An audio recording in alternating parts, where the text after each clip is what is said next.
사랑하는 우리 이무동교회 성도 여러분, 안녕하십니까? 네. 저는 오늘 주 안에서 함께 있을 때에 말한 것이라는 제목으로 함께 데살로니가후서 2장 1절에서 5절의 말씀을 함께 나누고자 합니다.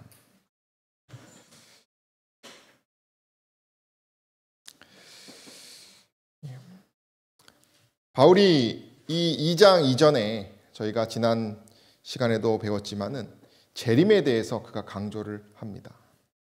그래서 이 재림이 그들의 그 현실적인 어려움을 극복할 수 있는 어떤 그런 소망이 될 수 있는 이유에 대해서 그가 잘 설명을 합니다.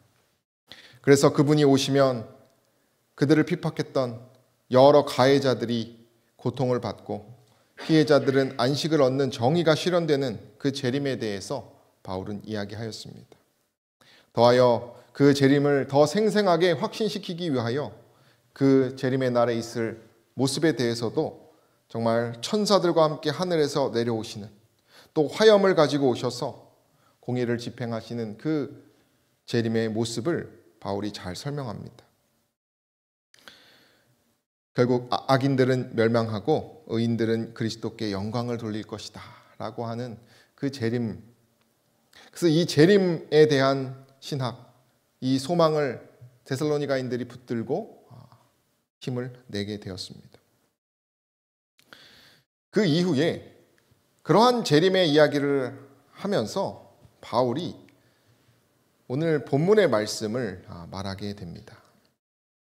우리 함께 읽어보겠습니다. 형제들아, 시작. 형제들아, 우리가 너희에게 구하는 것은 우리 주 예수 그리스도의 강림하심과 우리가 그 앞에 모임에 관하여 혹 영으로나 혹 말로나 혹 우리에게서 받았다 하는 편지로나 주의 날이 이르렀다고 쉬 동심하거나 두려워하거나 하지 아니할 그것이라, 이렇게 말합니다.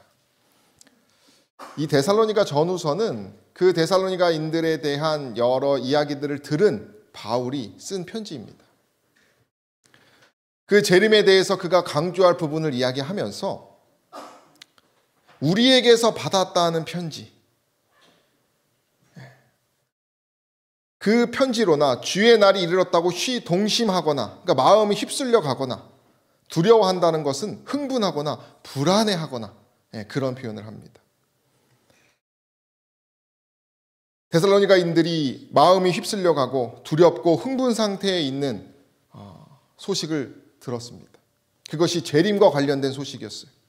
그래서 바울은 그것을 바로잡기 위하여 이 데살로니가후서 2장의 내용을 기록한 것입니다.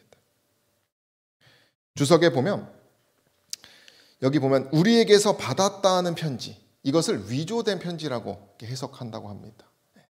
그러니까 그 당시에 이 재림에 대한 뜨거운 관심들이 많았는데 바울의 이름으로 된 어떤 위조된 잘못된 편지로 인해서 그 재림을 기다리는 자들이 영향을 받고 있었다는 것입니다.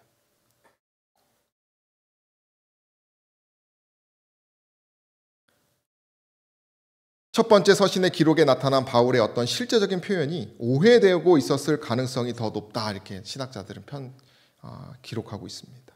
그래서 그가 데살로니가 전서에서 쓴 편지 내용을 다시 한번 강조하고 잘못된 것을 바꾸고자 오늘 이 본문을 쓴 것입니다.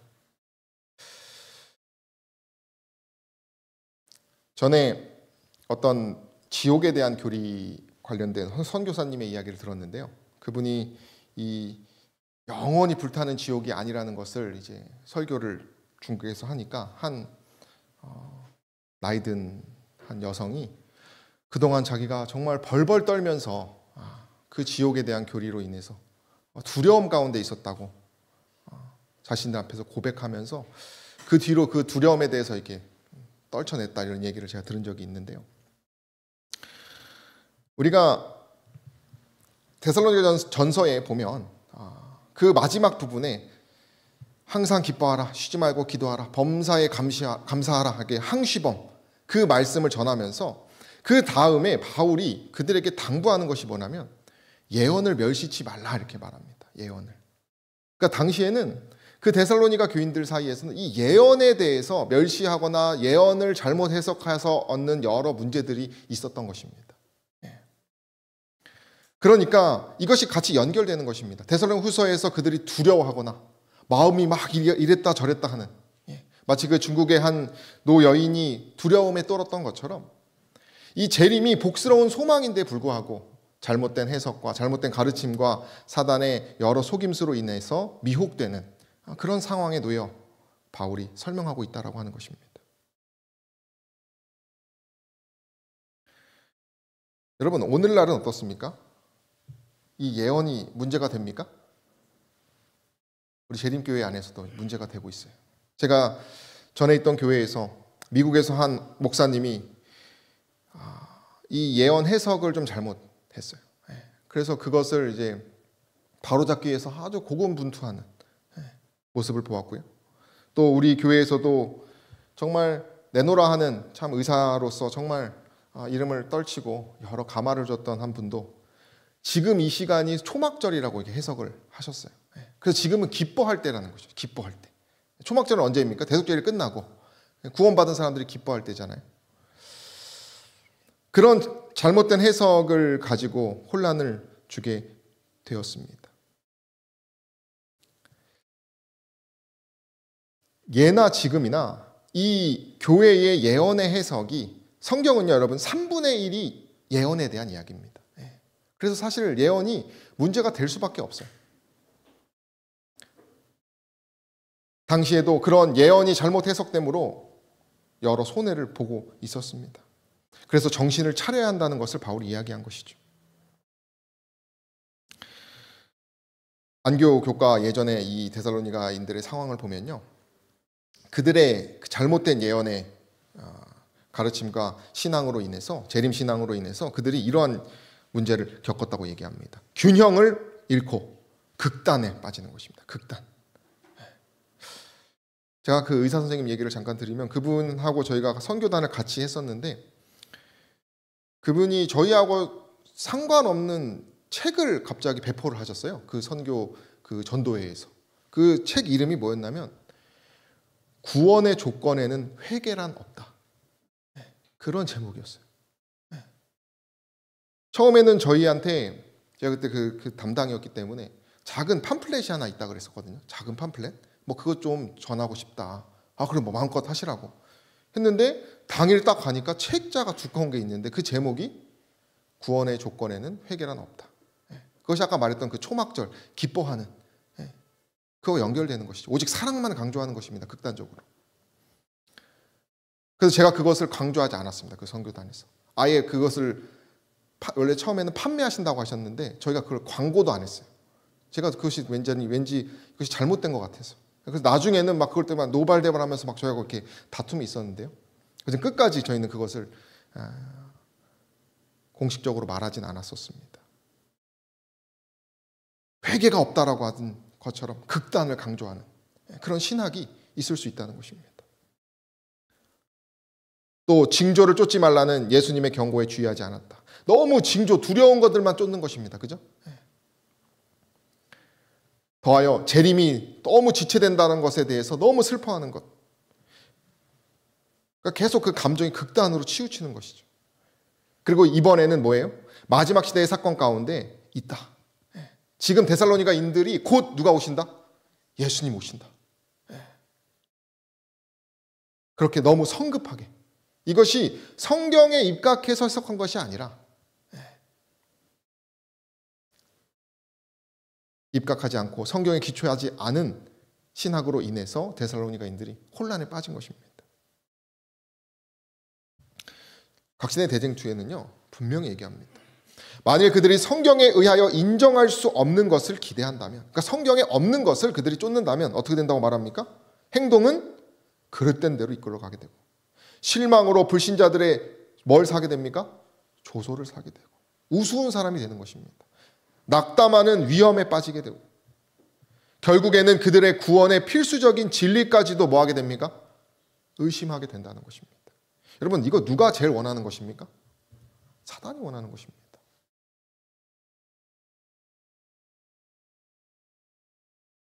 데살로니가 사람들에게 준 사도의 권고에는 말세에 사는 사람들을 위한 중요한 뭐가 포함되어 있습니까?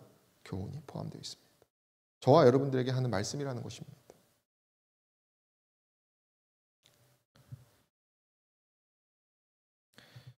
그때 그 일이 있고 나서 얼마 안 돼서 이제 그분이 나가셨는데 그 과정에서 그분을 이렇게 쫓는 청년 누나가 있었어요. 되게 좋아하는. 그분은 결국 결혼식에 그분 주례로 세울 만큼 신뢰가 돈독했어요.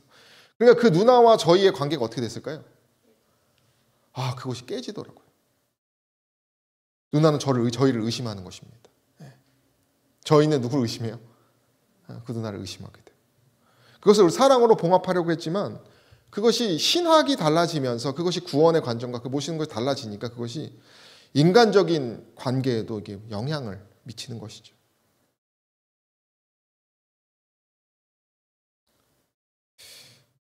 예언에 대한 성경의 해석이 정말 중요한 것입니다. 바울이 지금 그것을 알고 있었기 때문에 이 후서 2장에 그 이야기를 섞은 것이에요. 우리 재림교회 역시도 극단적인 신앙 가운데 너무 이 재림의 시기를 너무 기대한 나머지 실망한 사람들이 많았습니다. 그죠? 잘 아시죠? 대실망 사건이죠. 영감의 글에 보면 그렇게 실망당한 자들의 어떤 특징을 보면 성소와 하나님의 율법에 대한 진리를 거절하고요. 예언에 대해서 근거가 불충분할 뿐 아니라 모순되는 견해인데도 불구하고 받아들인 것입니다. 그들이 너무 이렇게 흥분된 상태에서 신앙을 한 것이. 그들의 특징은 재림의 시기를 거듭해서 계속 이 시기를 딱 정해야 뭐 한다는 것이에요? 내 신앙이 완전히 바로 선다는 것입니다.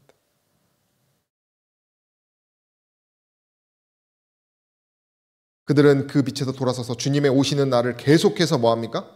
정하였으며 그때마다 그들은 거듭 실망당했다. 그 뜨거웠던 미국의 그 신앙 재림운동에서도 이렇게 실망을 당하는 사람들이 있었고 그 재림운동의 창시자 밀러 역시도 이 예수님께서 오시는 날에 예수님이 오시지 않자 어떻게 됐어요? 그 행방불명되고 역사가 끊겼습니다.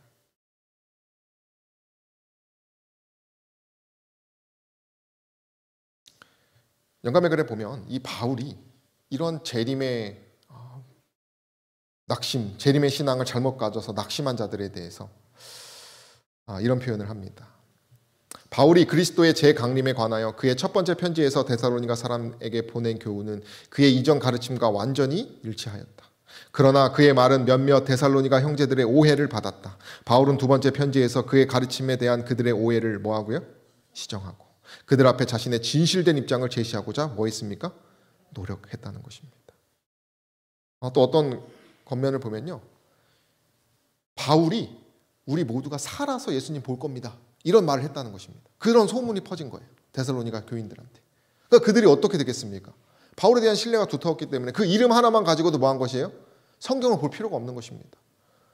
존경하는 바울 선생님이 이렇게 말했다는데 뭐 성경을 볼 필요가 뭐가 있겠어요? 그런 믿음, 잘못된 믿음 때문에 그들의 신앙이 흥분하게 되고 결국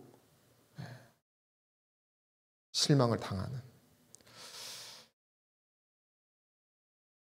그래서 저와 여러분들은 어떤 사람, 어떤 목사님, 어떤 특별한 가르침의 결론을 쫓아 순종하고 살아가는 것 이전에 우리가 뭘 해야 됩니까? 성경을 스스로 잘 볼 줄 알아야 합니다. 정말 성경을 잘 가르친다고 하시는 한 목사님이 뭐라고 하셨냐면 아무리 이 단상에서 강사가 잘 가르쳐도 혼자 꼼꼼히 혼자 스스로 예언의 신과 성경을 연구하는 성도들은 못 이긴다고 그랬어요. 여러분 믿으십니까? 믿으시기를 바랍니다. 그저 마중물을 줄 뿐이죠. 이 설교 단상에서. 저와 여러분들이 스스로 말씀을 연구해야 한다는 것이죠. 그래서 바울이요. 이 재림의 이 이정표에 대해서 좀 더 구체적으로 이 3절부터 설명을 해줍니다. 누가 아무렇게 하여도 너희가 뭐 하지 말라요? 미혹하지 말라. 말하면서 먼저 재림 이전에 배도하는 일이 있다 이렇게 설명합니다. 이 배도하는 일은 불법의 사람 멸망의 아들이 나타나서 어떤 특별한 하나님을 대적하는 일이 있은 이후에 재림이 있을 것이다 이렇게 얘기를 합니다. 이 말은 뭐냐면 여러분들의 시대에는 뭐가 없다? 아직 재림이 오지 않습니다라는 말을 하는 것이에요. 이 미혹하지 말라는 것은요, 다른 번역에서는 그날이 이르지 않는다라고 말한다고 합니다. 재림이 아직 이르지 않는다고 분명히 바울이 얘기했다는 것이에요.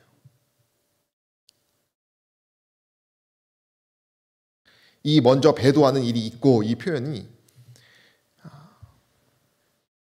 이 언어적으로는 분명한 배교 날이 있음을 바울이 얘기했다고 합니다. 그래서 바울은 뭘 얘기했냐면, 바울이 말했던 데살로니가인들에게 주었던 예언의 성경 예언의 해석은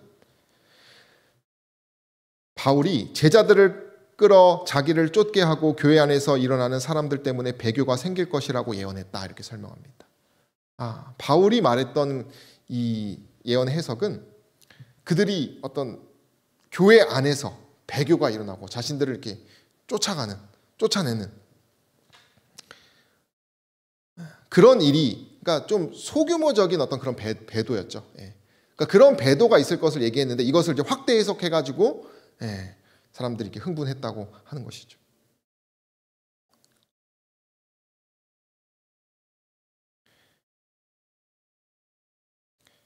그러니까 바울은 지금 이 예언의 이제 그 시간표를 어느 정도는 설명해주고 있는 것입니다.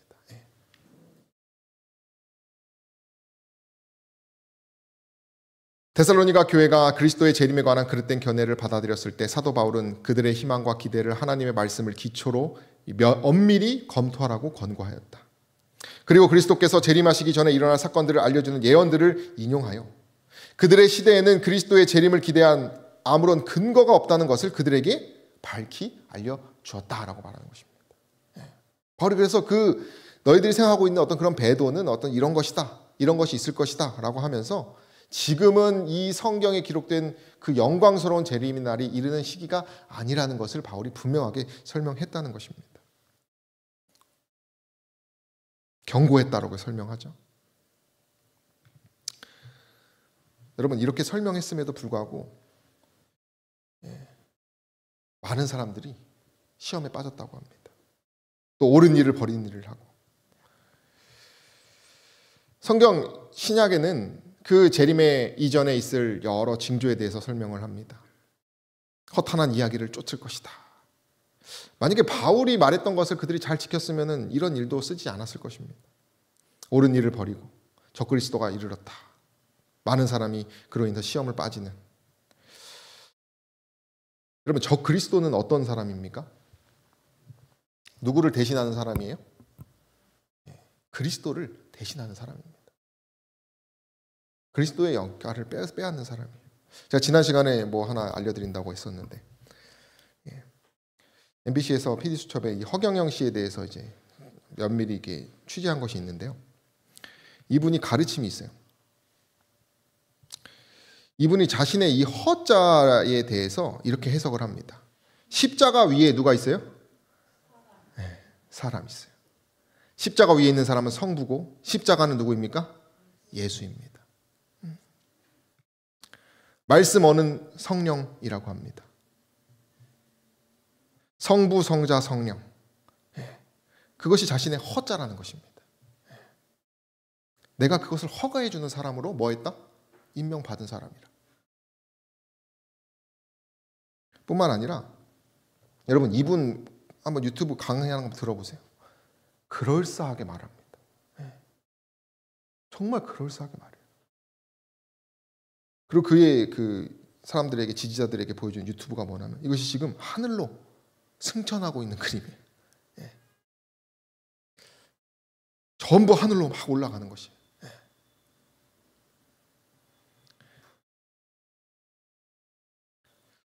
한 상담학자가 자기의 본질이 메시아가 아니라는 것은 알지만 메시아라고 하는 어떤 아이덴티티의 옷을 입는 것이다. 이렇게 이제 판단을 합니다.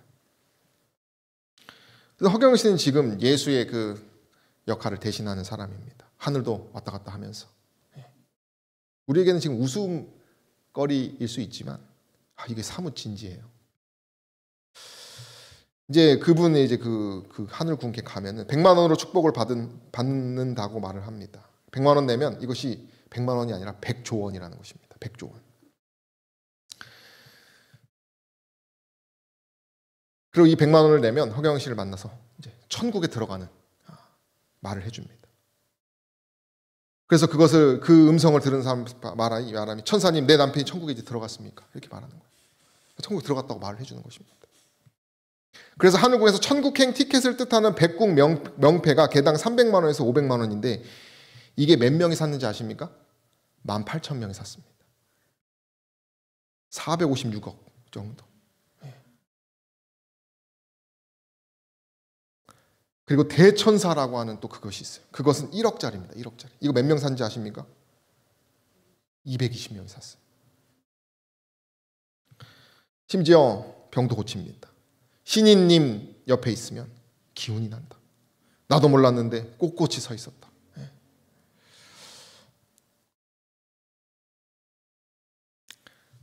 허경영 지지자가 뭐라고 합니까? 우리가 이거 400만 원 들여서 축복 명패 한다 하더라도 400만 원이면 만사 오케이라는 것이죠. 400만 원만 내면 뭐예요? 근심 걱정이 없습니다. 우리 가족들 다 구원받으니까 내 마음대로 살 수 있는 것입니다. 얼마만 있으면요? 400. 그것만 있으면 되는 것이에요. 내 걱정, 내 자식까지 걱정이 없다. 수많은 사람들이 미혹되고 있습니다. 신천지도 마찬가지죠. 신천지에 갔던 김대성 목사님이 하는 말이 그분이 이만희 씨가 원고 없이 성경절을 그냥 쏟아낸다고 합니다. 그냥 설교 다니서. 그래서 그분이 목사님께서 결론 내린 것은 이것은 영이 임하는 것 같다 이런 얘기를 하셨어요.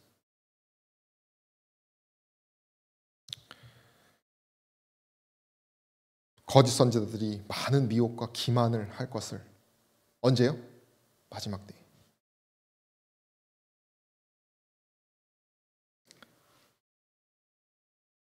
닥치대 대응초 보면 사단이 이렇게 한다고 말합니다. 자기 자신을 누구로 가장합니까? 그리스도로 가장합니다. 은혜로운 하늘 진리를 알려줍니다. 사람의 병을 고칩니다. 그리고 하나님의 율법을 바꿉니다. 결국 여기서 우리가 이겨낼 수 있는 방법은 무엇입니까, 여러분? 오직 성경입니다. 기억하시기를 바랍니다. 우리 함께 읽어볼까요? 오직 성경을 시작. 오직 성경을 부지런히 연구하고 진리에 대한 사랑을 받아들인 자들만이 온 세계를 사로잡는 그 강력한 미혹에서 보호를 받게 될 것이다 라고 말합니다. 여러분, 그래서 이 바울이 말한 이 배교는 다음과 같은 것으로 이제 저희 재림교회 주석은 이렇게 설명합니다. 마지막 때의 큰 배교는 종교적인 문제, 영적인 반역으로 일어날 것입니다. 이것은 큰 세력을 가질 것이에요.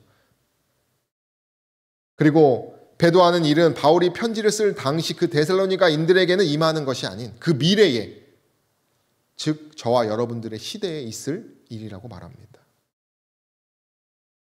그리고 배교가 어디 앞에 있습니까? 재림 있기 전에. 그래서 그 배교는 징조로 우리가 여겨야 된다고 얘기하고 있어요. 그리고 이 배도하는 일은 바울의 시대에 부분적으로 성취되었고 암흑시대 그 이후에 종교 암흑기에 훨씬 더 세게 성취되었고 정말 완전한 성취는 언제 된다고 말합니까? 그리스도가 오기 직전에 분명히 일어날 것을 데살로니가 후서는 얘기하고 있습니다. 데살로니가서 2장 4절에 보면 그는 대적하는 자라 신이라고 불리우는 모든 것과 숭배함을 받는 것에 대항하여 그 위에 자기를 높이고 하나님의 성전에 앉아 자기를 누구라고 내세웁니까? 하나님이라고. 우리가 어떤 예언하고 비슷하다고 생각하게 됩니까? 작은 뿔로. 대적하는 사람은 사탄이에요. 다니엘 8장에 작은 뿔을 연상하게 합니다. 신성 모독은 적 그리스도의 특징 중에 하나입니다. 하나님이라 일컫는 것입니다. 하나님의 자리를 빼앗는 것입니다. 이 그리스도의 역할을 빼앗는 것이 스스로 신이라고 말합니다. 스스로 특권이 있다고 말합니다. 힘이 있다고 말하는 것이죠. 다니엘 7장은 뭐라고 합니까? 그가 장차 지극히 높으신 이를 말로 대적합니다. 그리고 이 작은 뿔에 대해서 요한계시록은 뭐라고 말합니까? 짐승이 과장되고 신성 모독을 말하는 입을 받는다고 말합니다. 그것으로 누구를 대적하는 것입니까? 하나님을 대적하고 성도들을 핍박하고.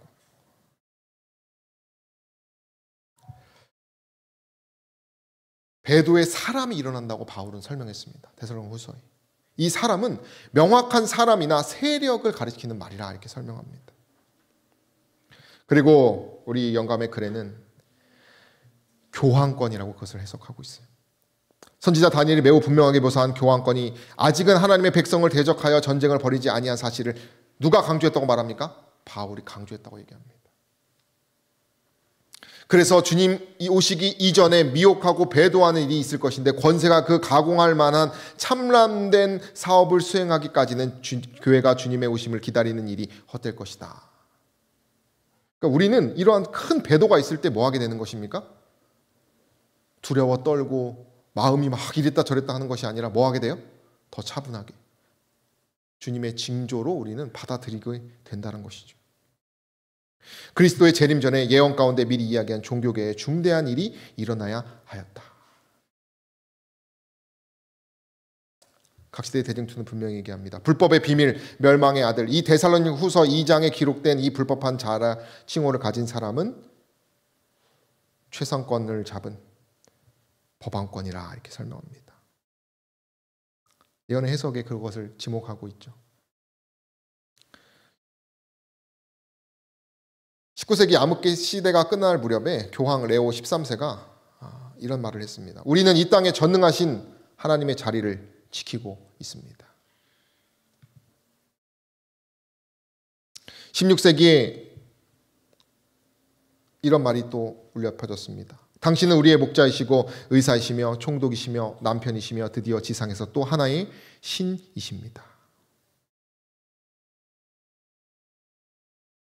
교황 율리우스 2세에 대해서 이렇게 연설하고 있는 모습입니다.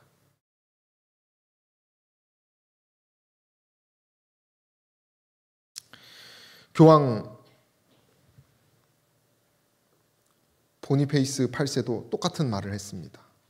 나는 무엇보다도 하나님 자신과 하나님의 대리자인 내가 둘 다 한 가지 일을 할 수 있게 하려는 것입니다. 그리고 나는 하나님이 할 수 있는 거의 모든 일을 뭐 하게 됩니까? 할 수 있다고 말합니다. 1700년대에 출판된 한 글입니다. 교황은 너무나 존엄하며 높고 고귀하여 단순한 사람이 아니라 신처럼 교황은 당연히 그런 것으로 추정되기 때문에 가장 거룩하다고 불린다.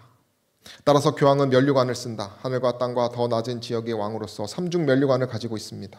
더욱이 로마 교황의 우월성과 권세는 결코 하늘의 것들, 땅의 것들, 땅 아래 것들에게만 해당되는 것이 아니라 그는 천사들보다 훨씬 더 뛰어납니다. 천사들이 믿음에서 실수할 가능성이 있다면 그들은 교황에 의해 심판을 받고 파문될 수 있습니다. 그는 매우 위엄과 능력에 있어서 그리스도와 하나로 동일하게 심판할 수 있습니다. 그래서 교황이 하는 말은 하나님의 입에서 나오는 것처럼 보입니다. 교황은 지구상에 존재하는 하나님이라 이렇게 말합니다. 이 사진이 무엇인지 아십니까? 이것이 올해 교황이 찍은 사진입니다. 여러분 이 의자가 매년 이 기념을 하면서 이 의자가 아주 특별한 의자예요. 이 의자가 누구의 의자냐면 베드로의 의자입니다. 교황청은 반석 위에 교회를 세우고 천국 열쇠를 주었다라고 하는 마태복음의 16장 18절의 말씀을 그 천국 열쇠를 받아든 자가 교황이라고 해석을 하고 있습니다.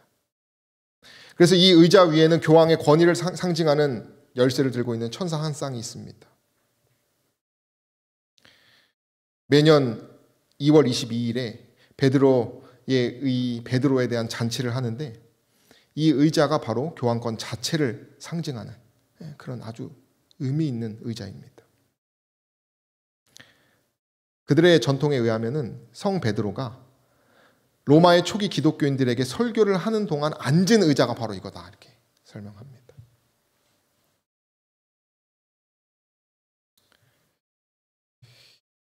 2006년에요. 교황 베네딕토 16세가 이 의자의 상징의 의미를 이렇게 설명했습니다.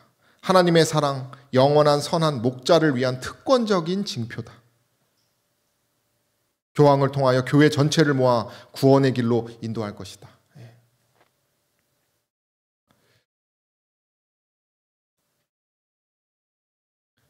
오늘날도 분명히 그러한 일이 뭐하고 있습니까? 준비되어 가고 있다는 것을 기억해야 한다는 것이. 여러분, 끝을 내면서 바울이 다음과 같이 얘기했어요. 내가 너희와 함께 있을 때에 이 일을 너희에게 말한 것을 기억하지 못하느냐. 그가 호소하고 있는 장면입니다. 데살로니가인들에게 첫 번째 편지에서 그가 이 재림의 징조와 여러 신앙의 그 모습에 대해서, 바른 모습에 대해서 가르쳤지만 그 교인들이 뭐 하게 됐어요? 또다시 미혹하게 됐어요. 또다시 넘어지고 혼란에 빠져 있어요. 그래서 그가 두 번째 편지를 쓰면서 내가 너희에게 함께 있을 때 말한 것을 기억하지 못하느냐 하면서 호소하고 있는 장면이라고 하는 것이에요. 이 역사는 반복될 것입니다. 저와 여러분들이 성경이 말하고 이 바울이 말한 이 교훈을 정말 전심으로 기억하고 전심으로 따르게 되시기를 간절히 소망합니다. 저와 여러분들은 말씀을 깊이 연구하고 이 예언의 징표에 따라서 우리가 신앙을 해야 될 것이에요.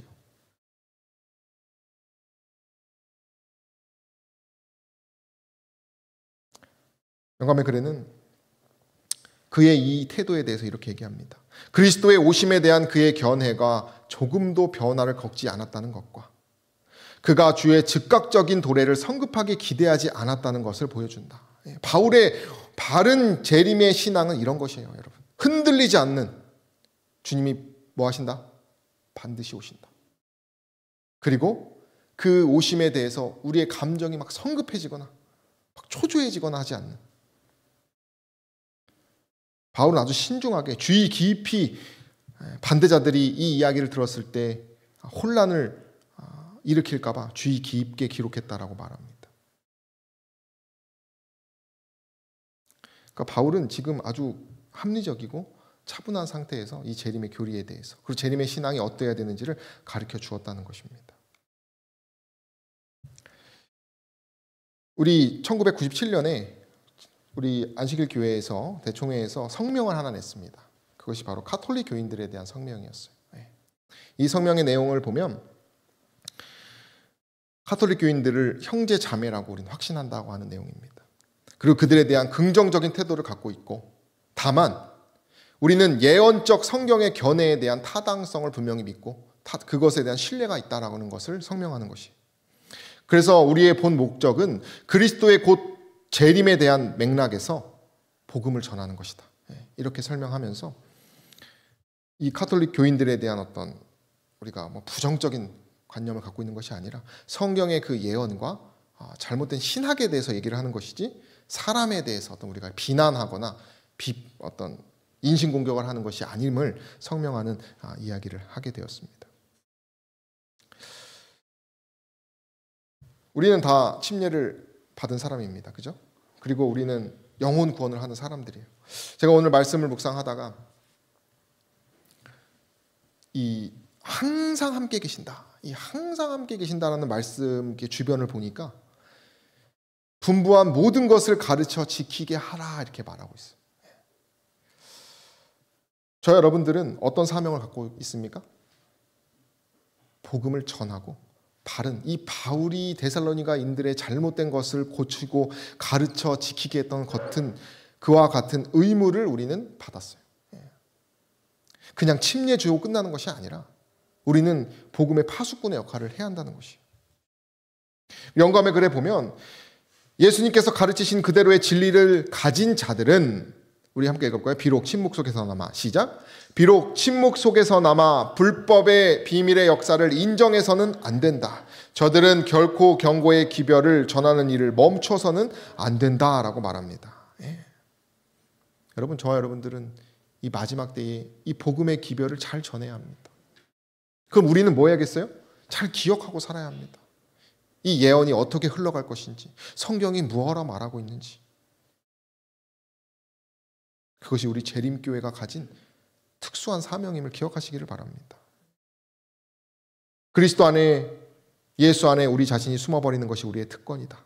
우리는 홀로 서고 인간의 말이 아니라 하나님의 확실한 약속들을 위해 우리의 믿음을 고정시키는 것을 배워야 한다. 이렇게 말합니다. 믿으십니까? 네.